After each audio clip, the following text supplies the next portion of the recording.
ఇక మరోవైపు నుంచి మా ప్రతినిధి విజయ్ లైవ్లో ఉన్నారు. విజయ్ చెప్పండి, ఇక రెడ్ బుక్ రాజ్యాంగంలో చాప్టర్ 2 కానీ చాప్టర్ 3లో కానీ మీ దివిసీమ అలాగనే రాయలసీమ నాయకులు ఎవరైనా ఉన్నారా?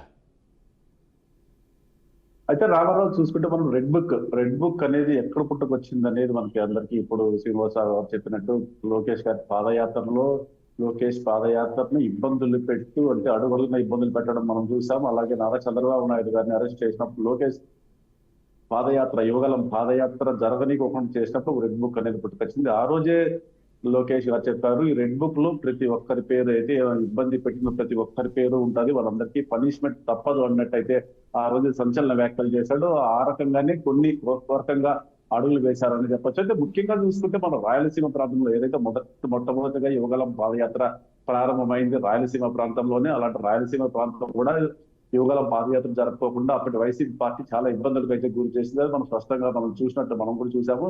అయితే అప్పటి నుంచి ఒక్కొక్కరుగా ఈ రెడ్ బుక్ లో పేర్లను ఒకసారిగా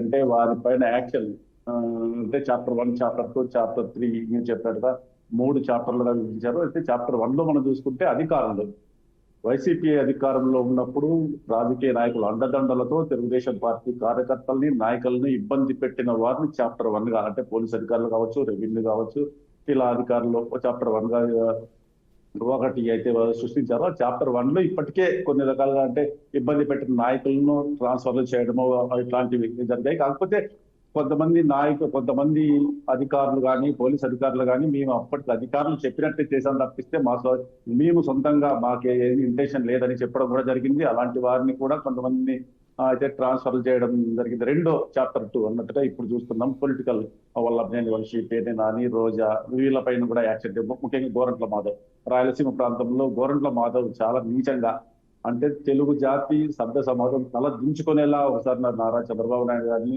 లోకేష్ గారిని, అలాగే కుటుంబ సభ్యులను టార్గెట్ చేసి పవన్ కళ్యాణ్ గారిని టార్గెట్ చేసి మాట్లాడి సంచలనంగా మారాడు. అలాంటి గోరంట్ల మాధవ్ పైన కూడా యాక్షన్ ఉంటుందన్నారు. కాకపోతే ఇంతవరకు అట్లాంటిది ఏమీ జరగలేదు. అయితే ముఖ్యంగా రాయలసీమ ప్రాంతంలో కొంత అసహనంలో ఉన్నారు తెలుగుదేశం పార్టీ నాయకులు.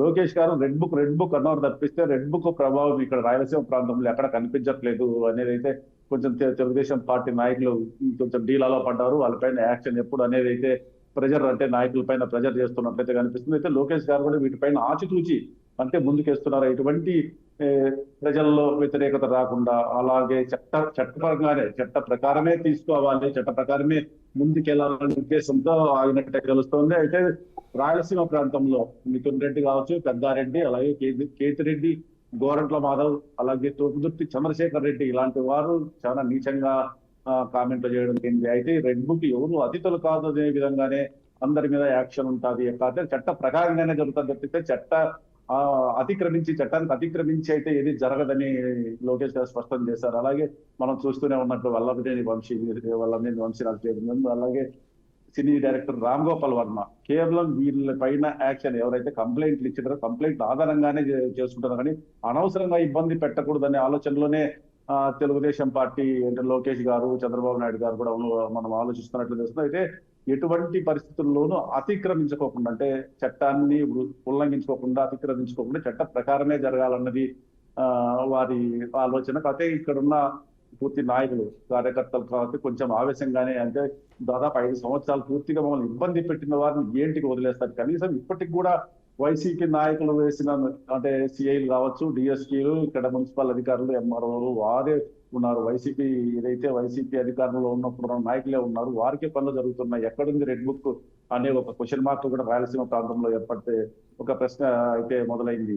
రైట్ విజయ్, ఇప్పుడు చూస్తే ఈవెన్ గుడ్ బుక్ అనేది కూడా వైసీపీ వాళ్ళు రాసుకుంటున్నారని చెప్పారు కూడా. ఆల్రెడీ గుడ్ బుక్ కూడా ఉంటుంది, మేబీ బ్లూ బుక్ కూడా ఉండవచ్చు. ఎందుకనంటే టీడీపీ ప్రభుత్వం, కూటమి ప్రభుత్వం వచ్చిన తర్వాత చాలామంది వైసీపీ కార్యకర్తల మీద, సానుభూతి పరుల మీద కూడా కత్తిఘాట్లు ఇలా పడ్డాయి. చాలామంది మీద దాడులు కూడా జరిగినాయి. అప్పుడు కూడా పోలీసులు ఎవరు కూడా సహకరించలేదు. పోలీస్ కేసు పెట్టినా కూడా కేసులు నమోదు కాలేదు. సో ఇలాంటి పరిస్థితులు అయితే ఉన్నాయి.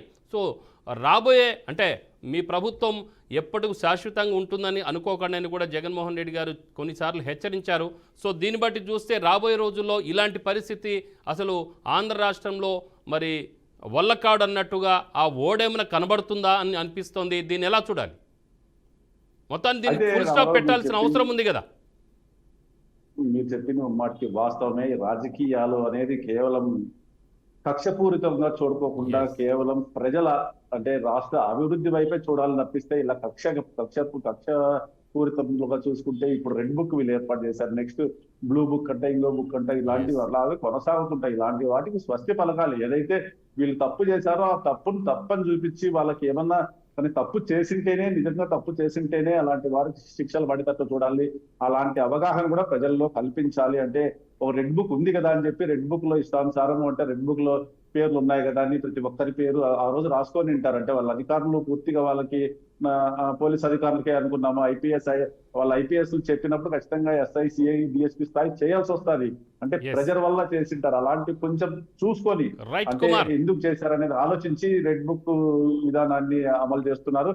ఇలాగే రాబోయే కాలంలో కూడా ఇలాంటి వాటికి స్వస్తి పలకాలనేది ఆ ప్రజల ఆకాంక్ష. రామారావు. ఓకే విజయ్, మొత్తానికైతే రెడ్ బుక్ అనేది అలాగనే బ్లాక్ బుక్, బ్లూ బుక్ ఇలాంటి ఏం లేకుండా కేవలం సామరస్యమైన ప్రభుత్వం ఏర్పడాలని, ప్రభుత్వం అలాంటి రాజరికం చేయాలని చెప్పేసి మనం భావిద్దాం. ఈ గొడవలన్నీ సమసిపోవాలని కూడా ఆంధ్ర రాష్ట్రంలో పీస్ కోసం కూడా మనం ఆశిద్దాం. Thank you Vijay and Srinivas.